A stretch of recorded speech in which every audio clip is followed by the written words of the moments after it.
వేలాదిగా తరలి వచ్చిన అభిమానులు కార్యకర్తలు కళ్యాణదుర్గం నియోజకవర్గ అభివృద్ధికి కృషి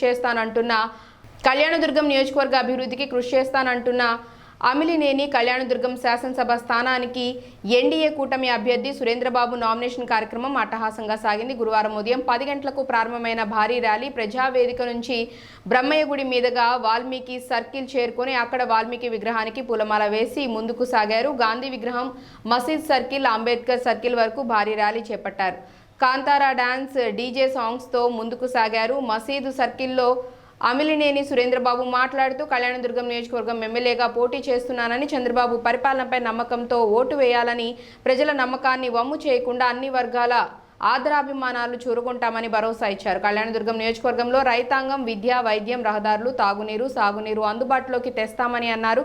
114 చెరువులకు 3 ఏళ్ల కాలంలో కృష్ణా జలాలు తీసుకొచ్చి రైతుల మన్ననలు పొందుతామని అన్నారు. కళ్యాణదుర్గం మున్సిపాలిటీ స్థలాలను నిరుపయోగంగా వదిలేశారని, వాటిలో కాంప్లెక్స్ల నిర్మాణం చేసి మున్సిపల్ ఆదాయాన్ని రెట్టింపు చేసి మెరుగైన సౌకర్యాలు కల్పిస్తామని అన్నారు. తమ ప్రత్యర్థులు గత 5 ఏళ్లలో ఏం చేశారని నిలదీశారు. నియోజకవర్గంలో అన్ని రకాల అక్రమాలు చేసిన మంత్రి ఉషశ్రీ చరణ్, ఎంపీ రంగయ్యలు వర్గాలుగా విడిపోయి దోచుకున్నారని ఆరోపించారు. అలా కాకుండా తాను ఎమ్మెల్యేగా గెలిస్తే ఒక్క పైసా అవినీతి లేకుండా ప్రజలకు సేవ చేస్తానని, గెలిపించాలని అభ్యర్థించారు.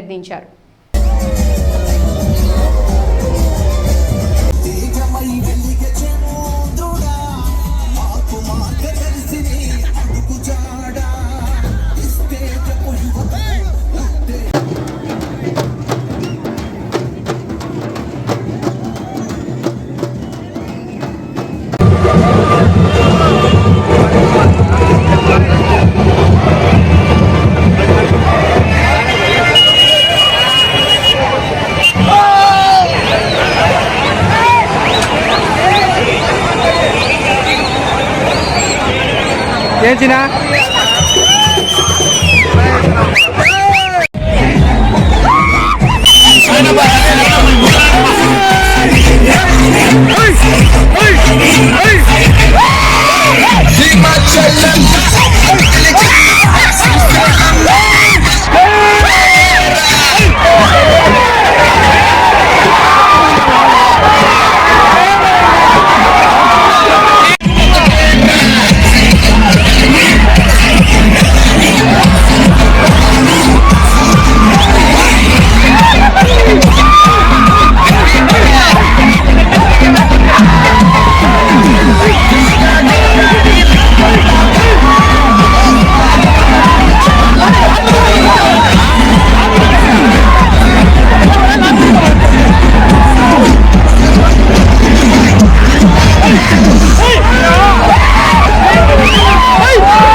జెండా తీయమని చెప్పాలి. జెండా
నేను కనపడలేదండి. ఈరోజు కొంచెం డౌన్ చేద్దాం. నామినేషన్ రావడం, ఈరోజు నామినేషన్ వేయడం జరిగింది. ప్రజలు అపూర్వ స్వాగతం నామినేషన్ కార్యక్రమం తీసుకొచ్చి నామినేషన్ వేయించడం జరిగింది. ఈరోజు ప్రజలు, కార్యకర్తలు, నాయకులు, మా తెలుగుదేశం పార్టీ నాయకులు అందరూ కూడా చండోపదండాలుగా తరలివచ్చారు. వాళ్ళు రాబోయే కాలంలో మే 13వ తారీఖు సిద్ధంగా ఉన్నారు. సైకిల్ గుర్తు అమలేని సురేంద్రబాబు నేను అసెంబ్లీకి పంపడానికి, అలాగే ఓయి అంబికా లక్ష్యానికి పార్లమెంట్కి ఇద్దరు కూడా సైకిల్ గుర్తు ఓడడానికి సిద్ధంగా ఉన్నారు. ప్రజలు చాలా విసిగిపోయినారు. ఇప్పుడు నడుస్తున్న ప్రభుత్వంతో చాలా విసుగొచ్చి వాళ్ళందరూ కూడా మా పరిస్థితి దారుణంగా ఉంది. ప్రతి గ్రామంలోకి వెళ్ళినా కూడా మా పరిస్థితి ఏదీ బాగలేదు, మాకు తాగడానికి లేదు అనే అభిప్రాయంతో. కాబట్టి రాబోయే ఏదైతే ఉందో మనం ఎన్నికైన తర్వాత ఖచ్చితంగా ఏదేమైనా కూడా వాళ్ళ రుణం తీర్చుకునేటట్టు నేను ఇక్కడే ఉండి అన్ని కూడా ప్రజలకి ఉపయోగపడేటట్టు మన బీటీపీ ప్రాజెక్ట్ 114 చెరువులు కూడా నీళ్ళు తీసుకొచ్చి, అలాగే మన మౌలిక సదుపాయాలైన రోడ్లు కూడా తీసుకొచ్చి చేయడం జరుగుతుంది. అలాగే చాలా వరకు నిరుద్యోగ సమస్య కూడా ఇక్కడ చాలా ఎక్కువగా ఉంది. ఆ నిరుద్యోగ సమస్యకు ఒకటే పరిష్కారం, మనకు ఆల్రెడీ ఏపీఐసిసి ల్యాండ్ 1000 ఎకరాలు 1200 ఎకరాల దాకా మనకు భూమి ఉంది. ఆ భూమిని మౌలిక సదుపాయాలకి కల్పించి అక్కడ మంచి ఇండస్ట్రీస్ తీసుకురాగలిగితే, అంటే గార్మెంట్స్ కావచ్చు, కుటీర పరిశ్రమలు కావచ్చు, లేదా ఇతరత్ర పరిశ్రమలు ఏమైనా తీసుకొచ్చి అక్కడ బాగా అభివృద్ధి చేయగలిగితే మాత్రం ఇక్కడ యూత్ ఇక్కడే ఉండి బాగా పనులు చేసుకోవడానికి వాళ్ళకు ఉపయోగపడుతుందని ఆశిస్తున్నాం. ఖచ్చితంగా ఆ పని కూడా చేసి పెడతానని తెలియజేస్తున్నాం. అధ్వానంగా ఉన్నాయి, అవన్నీ కూడా సరి చేసుకోవాల్సిన అవసరం ఉంది. అవన్నీ కూడా రాబోయే 2-3 సంవత్సరాలు లేదా 3-4 సంవత్సరాలు అన్నీ కూడా చేసి ప్రజలకు ఉపయోగపడేటట్టు అన్ని చోట్ల తార్ రోడ్లు వేసి ప్రజలకి సౌకర్యంగా ఉండేటట్టు చేస్తామని తెలియజేస్తున్నాం.